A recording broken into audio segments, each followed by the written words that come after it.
কোষে দেখি 14 1 নম্বরের অঙ্ক কি আছে, আমি ও আমার বন্ধু মালা দুজনে যথাক্রমে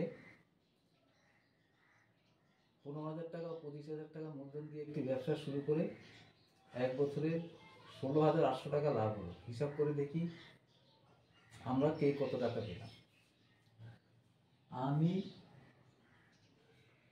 এবং মালার লগ্নির অনুপাত, তাহলে আমি যদি কথাটা লিখি, আমি এবং মালার টাকা দিয়েছি কত, আমি দিয়েছি 15,000 টাকা,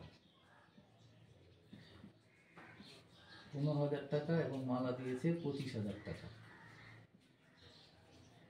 তাহলে তাদের অনুপাত হবে 15:25। এটাকে ছোট করলে 25 হয়, আর এটা হবে 5 দিয়ে ভাগ করলে 3:5। তাহলে আমার ভাগ হার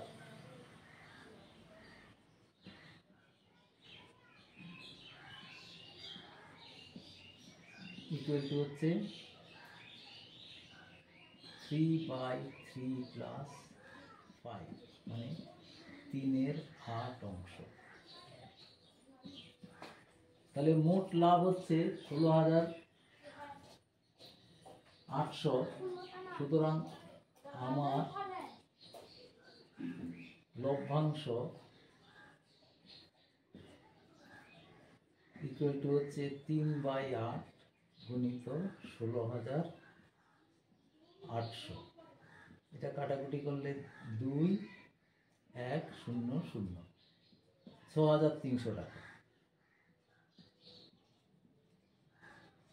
এবার মালার ভাগার5/8 অংশ।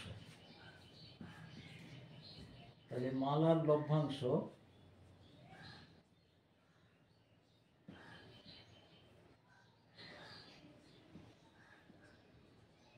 সমান হচ্ছে 5/8 গুণিত 16,800।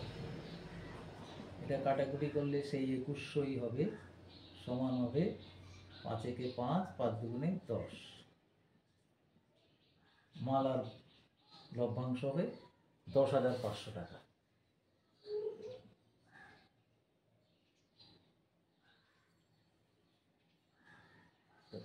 এই হলো 1 নম্বরের অঙ্কটা।